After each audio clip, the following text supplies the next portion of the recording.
Hi there, my name's Sarah, and something I've been asked a couple of times is what to do if you delete a tool in Clip Studio Paint.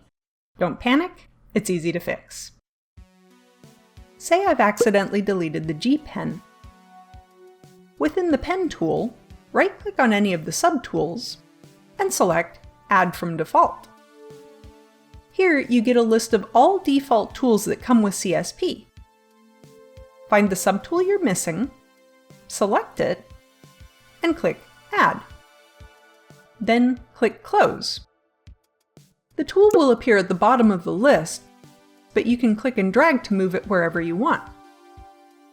If you already have that subtool and add a new one, it'll have an incremented number like this G pen too. You can rename it and change its settings however you want.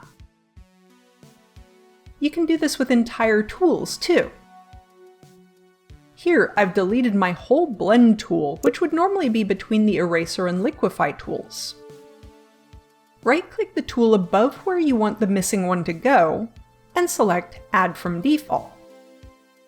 You get a similar dialog box, but this time you can only choose a whole tool rather than individual subtools.